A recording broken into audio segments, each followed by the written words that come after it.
I think now it's right. Now I can hear you, yes. Yeah, perfect. Hi. Hi, how are you? Yeah, great, great. Thank you. Yeah. Where are you? Yeah, are you in Vienna at the moment? No, I'm now actually in Oslo, in Norway. Oh, I see. Okay. Yeah. And what are you doing there? I'm supposed to have 1 year playing with the Oslo Phil. Oh, okay. Yes, for this coming season. Yeah. And they have started already last week. Oh, I see. Yes.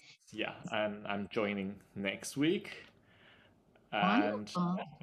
Yeah. it's something new, and yeah, that's Yeah. why. And how did this come about that you got this position? It has been a while actually. When Mm. I first made the audition, it was in 2018. Oh, I Yeah, see. that was even before the start working in Germany, in Augsburg. Mm. And there was this audition, and then after the audition, they invited 5 people coming for the trial, which happened like each week, and everyone got 1 week project to play. Mm.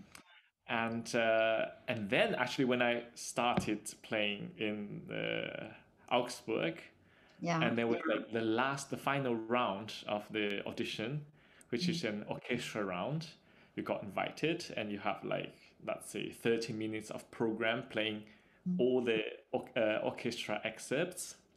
And there was me and another flutist, Paco, and we both were qualified, but he got more points for the position, so he could decide at the moment either he wanted to come or not, and he took the job.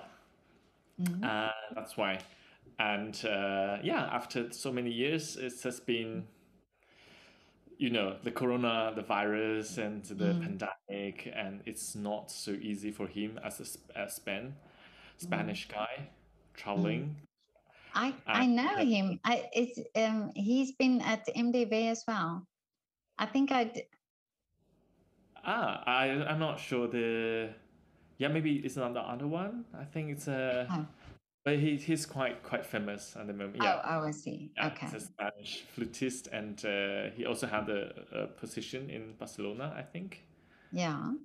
Yeah, so yeah, that's why after all these things comes out, yeah, they need a flutist right now in the moment, so that's why they called me again, and it's like, yeah, I can try to figure that out if it's possible. Yeah. But now logistically, because you were in Vienna over the lockdown period. Yes. Yeah. So do you just have to move now and live for the year there, and then see where you go from there? Yes, that's yeah. First of all, I had to have a yes from Tonkunst Orchestra, of course. Yeah, yeah. And they've been very supportive, saying, yeah, either what comes out next, it's been a great chance, of course, to play such a good orchestra as well. And yeah, and the second thing was, like, as you said, I need to sort it out. How can I have a flat, for example? Yeah. Luckily, I got a friend who is also playing in the field as an oboist, and he helped me out, like visiting like 2-3 different places. And I was on the FaceTime. He just showed me around and had a little talk to the landlady. Oh, okay. And luckily, she said yes. That's why. But yeah, because I mean, if it's just for a month or 2 months, but a year is a very long time. So you have to be happy also where you are. Have you been to Oslo before? I've also been here for the audition for almost a week, and the project for that week as well. Oh, yeah, yeah. And the last 2 days doing the orchestra rounds, and so yeah, that's my whole experience, like from like before 3 years before. And yeah, I always had a great image of the city. And the language, in the orchestra, do they speak English mostly, or what language? I think most of them, they speak English perfectly. And the conductor, as I know, the shift conductor is from Finland. Oh, I see. Yeah, Okay. the Merkler also is the chef, I think, from the Paris Opera. Mm. And I think like most of the time will be spoken in English. And Mm. I think also like I have colleague next to me in the oboe section. They can also speak German. Mm. Oh, Yes. okay. And I Yeah. have a lady next to me speaking English. Yeah. Okay. Yes, So the communication will be there. exactly. I think it shouldn't be a big problem. Yeah. But I'm also trying to learn a bit of Norwegian, which is Yeah. quite Yeah. similar to German and a bit English. Yeah, Really? Oh, yeah, okay. So it will be easy then. Yeah. yeah. But I also saw that you play the piano. Yes. I Yeah. didn't know that. I just thought you played the flute. And where does this piano come in now? Yeah, actually, in Taiwan, where was born and was educated to the high school, Mhm. everyone should learn piano. Oh, I see. Yeah, like despite which major you have, it could be Mm. piano, it could be other instruments, but piano is Mm. obligatory. And Okay. yeah, I started piano first when I was at Really? 6. Yeah, Yeah. it was like the beginning. I was playing a little bit piano, and then everyone else started to learn. I don't know, like recorders and Mm. violin or some other instrument. And our parents think, yeah, maybe I should play something as well.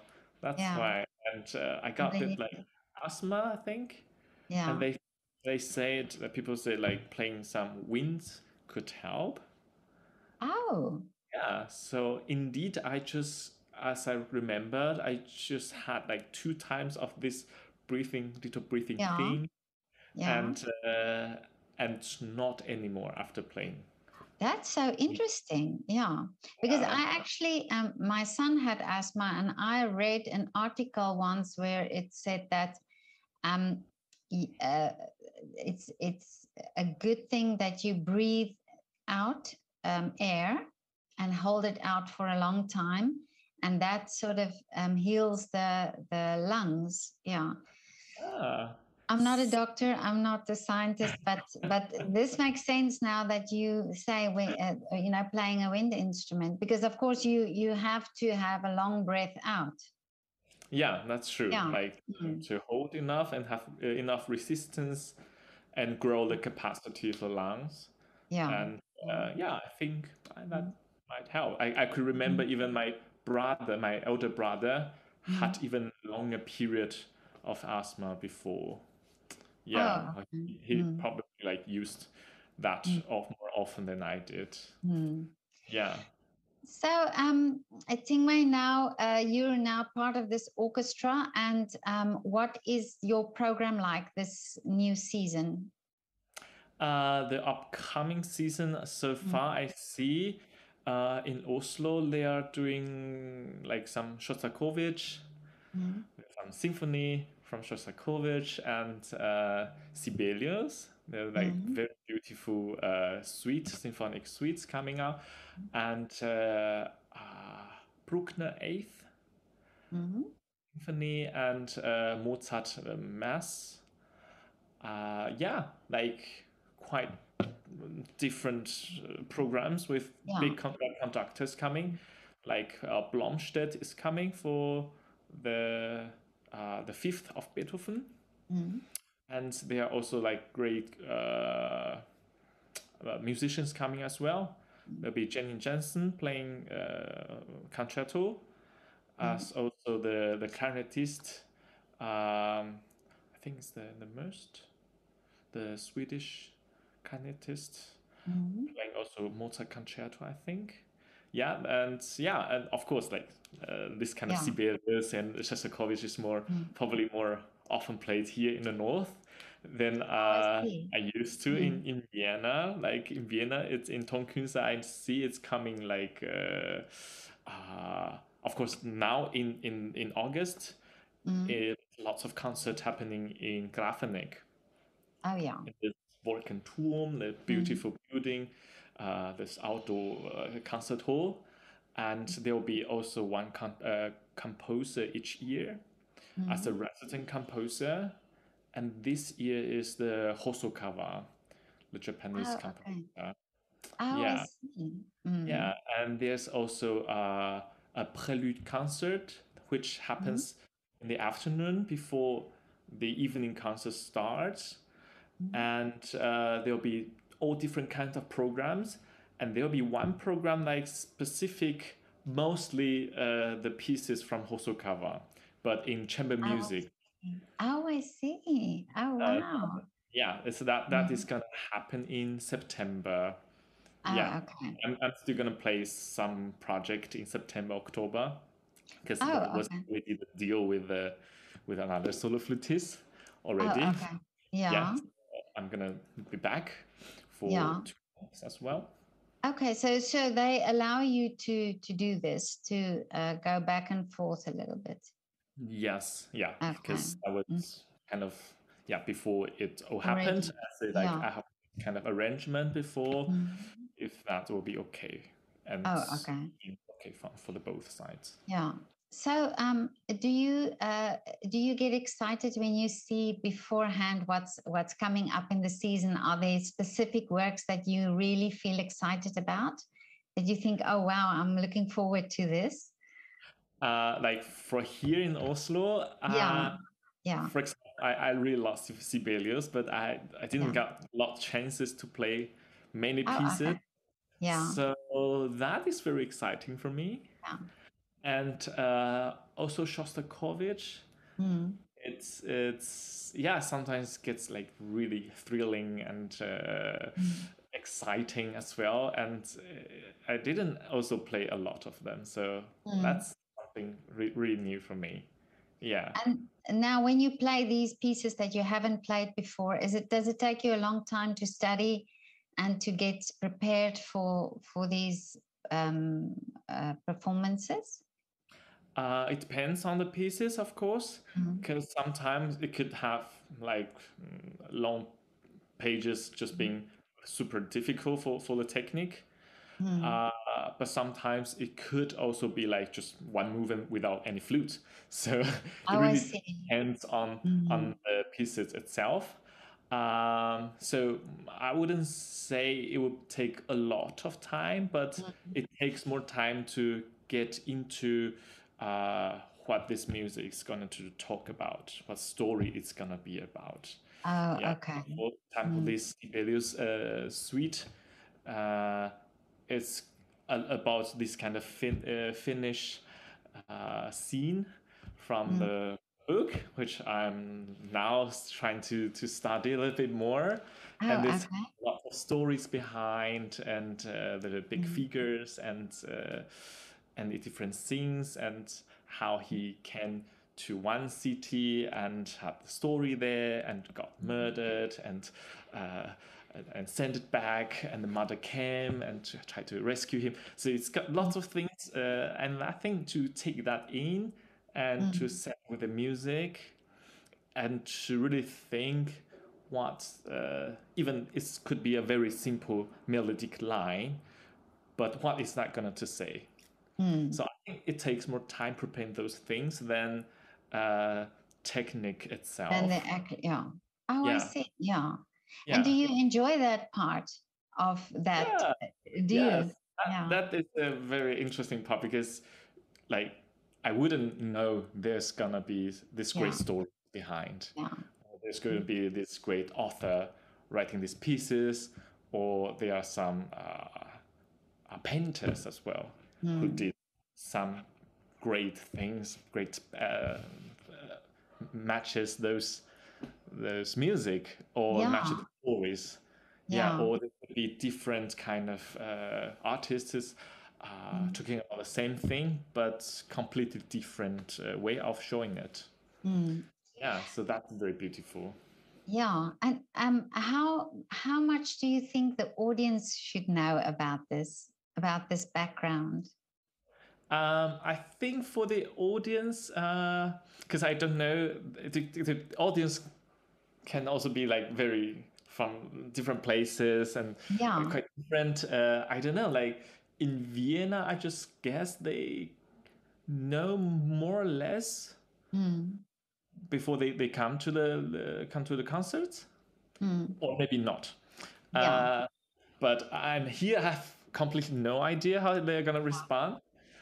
But I think this is if it happens to be those music or the story they knew if Mm. they learned this from the school probably. Mm. So I think the response is gonna be. I think they'll feel quite connected.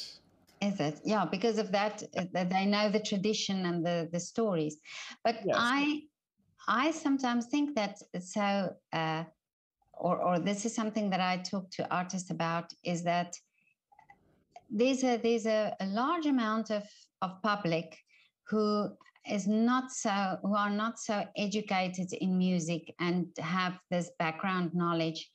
And for me, I get so excited when I hear these things. And the other day, I did an interview with two pianists who actually told me the story behind the whole concert, that it was a music score that her mother kept for all these years, and that they had a story to tell. And that makes me so then inquisitive, and it makes me so excited to hear, and it just puts a different light on this work, even if it's just the sentimental side of it. And how much responsibility do you think the musicians and the artists have to communicate a little bit more about this, about the work that they're playing? Or do you think it's the audience's Um, responsibility to just uh, figure it out for themselves? yeah. No, I think that's very very true what you said.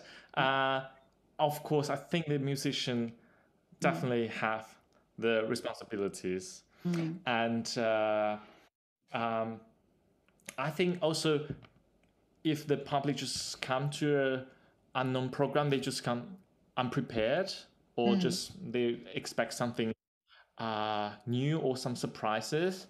mm. That also those are things that we as musicians also have to give. Yeah. And of course, as a orchestra musician, it Mm, most of the time depends also on the conductor. yeah. Like the conductor also takes a great part of it. It Mm, decides whether they're gonna go up, or go down, or the energy is there. It's so mhm, different. mm, It could be shaped so differently when just the conductor comes in. yeah. Uh, so I think as a big ensemble, Mm, uh, of course we could do that part we prepared, yeah. and to give enough energy on the stage. And of course you could influence your neighbors and other colleagues and Yeah. also some audience. Yeah. But all in all, it's gonna be a group, a teamwork. Yeah. Yeah. And I think it's like a chamber music or like a small part of performance that is also completely different. Mm, Like those responsibility is gonna be just on one or five people on the yeah. stage or two, Yeah. and all these things has to be considered thoroughly. Whether what kind of program you're gonna put, what kind of Mm, atmosphere or emotional sides you're gonna offer to the audience, mm.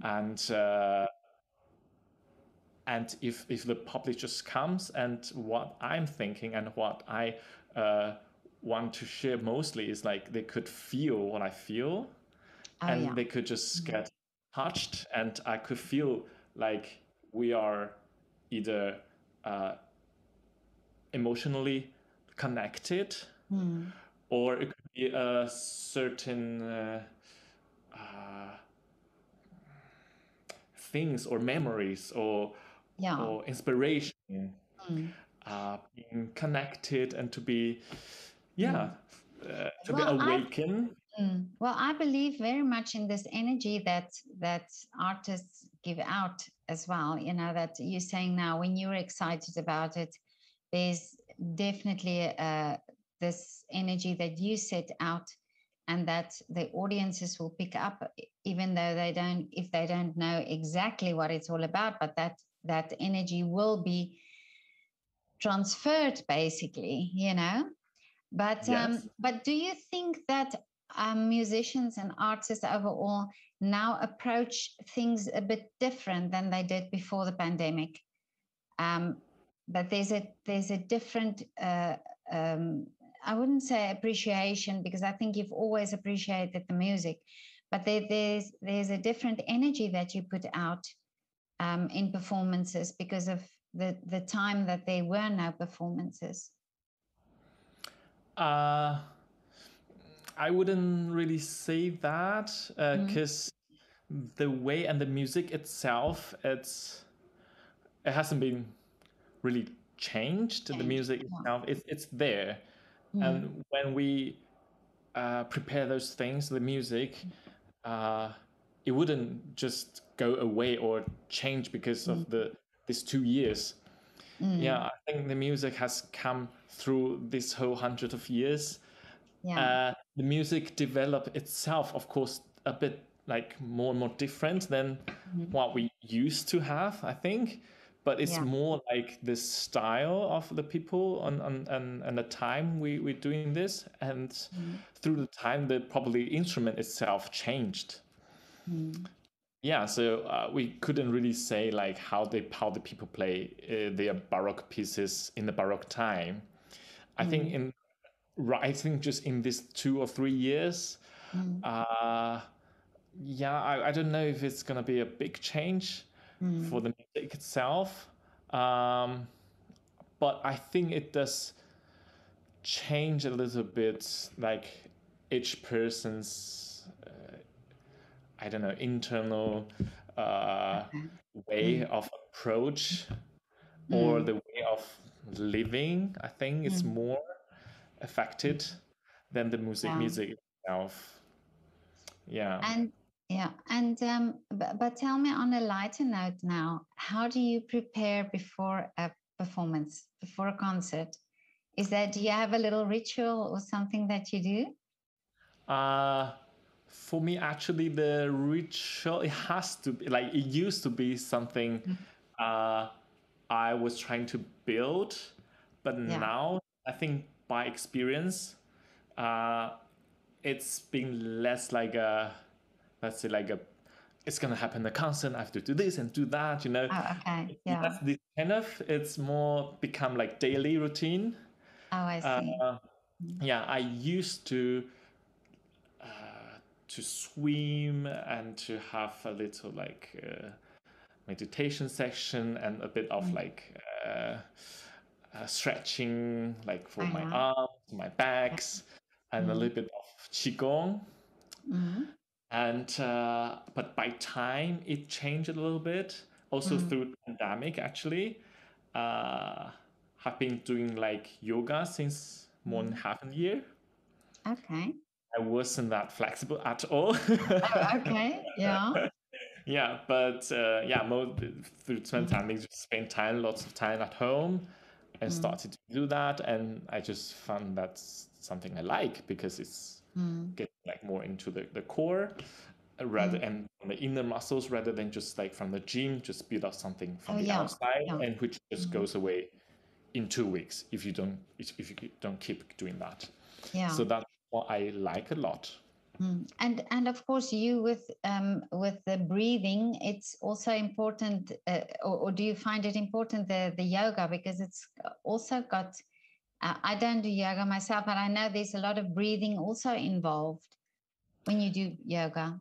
Yes, I think that is that is correct. Like I know there are some yoga they are focusing a lot on breathing, Mm. but since I don't know, like probably have learned too much all these kind of breathing techniques, Oh, okay, I don't okay. really feel enough because it's probably it's there already.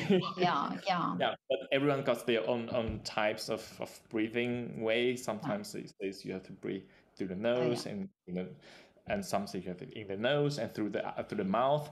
So it's quite different. And yeah, I think each one has their own way of doing it. Oh, okay, yeah. Yes, and also have been learning a little bit of Tibetan yoga. I learned that from Eva Fucher, Yeah. who is a fantastic flutist in Clown Forum for contemporary music. Also teaches in MDV. And yeah, it's also been very interesting how this way, because it has also a very specific breathing technique involved. Oh, I see. Yes, and yeah. And do you have then more control of being relaxed then, or do you still get a little bit nervous or stressed before a concert? Yeah, I think also depends on weeks. It could be a week is just totally relaxing, and could be a week like this, several big solo coming, and of course, like we were testing in the audition for those big solos mostly, so those should be also actually fine. Yeah. Of course, there could just be a sudden moment you just feel like, wow, it is happening, and you get more excited. Yeah. And I think breathing is the technique, or just the thing that we just try to Have to do, yeah. yeah, and also mentally to prepare that, to say what I've learned from my experience from before. It doesn't help at all, like to think I have to do this and do that, and I have to try to do this, so I'll be fine. Actually, it just accelerates everything, and your heartbeat and thing, and you just feel like more nervous.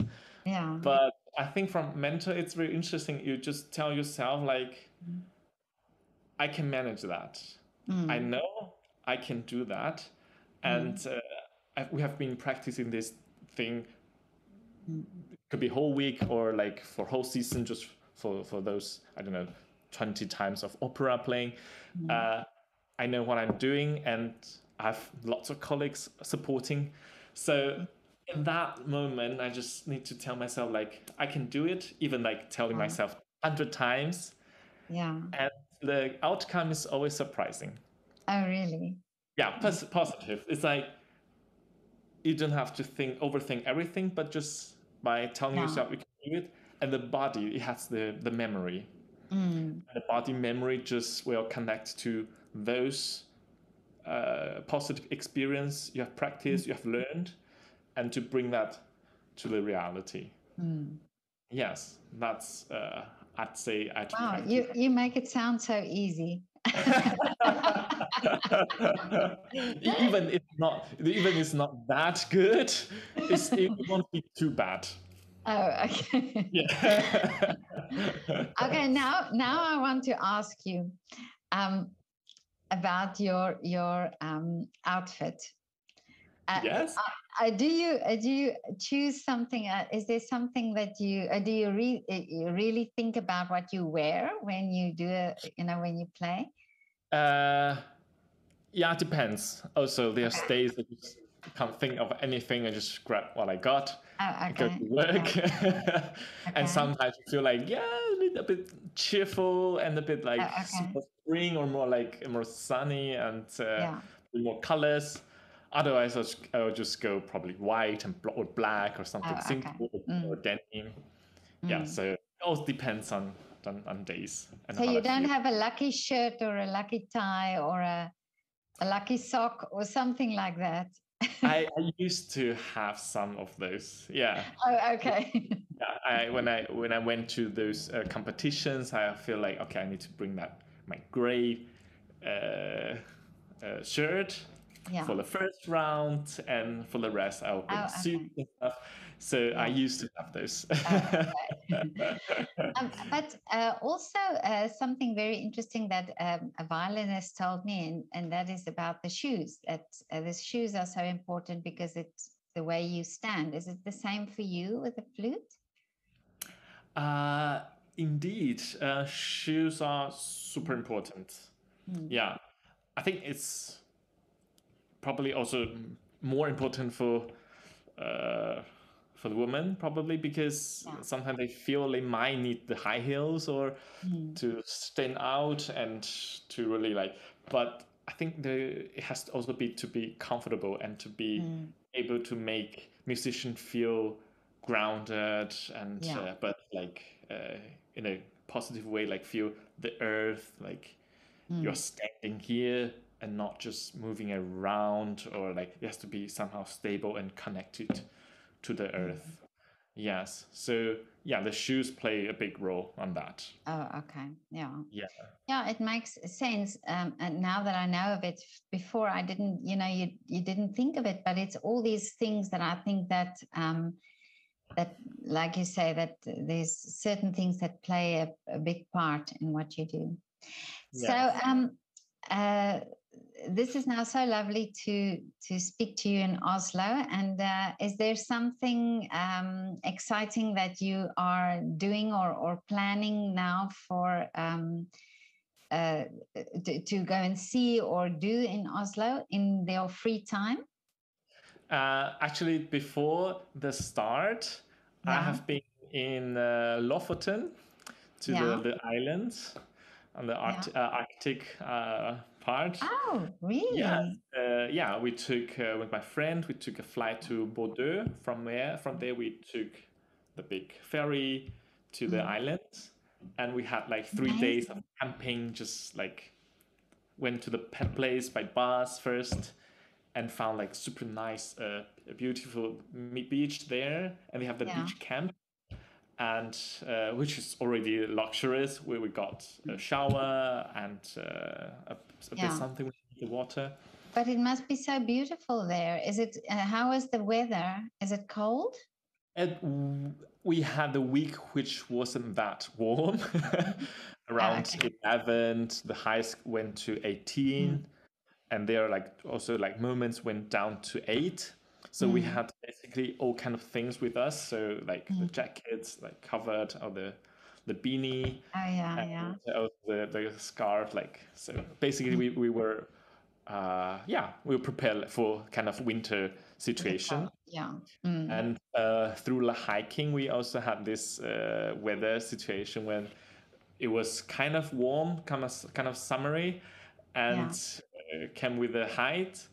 And on the top, it was not even 500, I think, but we were like already covered up to here. Really? I'll be showing the face. But it's totally worth it. I can imagine, but then I want to say to you, good luck for the winter, because I think it's very cold there in the winter. I've heard people say like, yeah, when you next time come back, end of October, it's gonna be hard, probably. Yeah. But Ting-Wei, this is so lovely. Thank you so much for your time. Very interesting to hear what you are doing, and I would love to catch up with you later in the year when you are in, October, when you start doing the work there, and maybe talk about one or two of your concerts that you are busy with. That would be so lovely, because I would love to follow what you are doing. Very interesting. I follow you on Instagram and see a little bit what's going on in your world. But and it was so lovely to meet you when I photographed you in your window. So that was special to have you as part of the project. Yes, I'm very happy. Also very grateful that you're doing this also like consistently, and thank you. really beautiful projects. And thank you so much.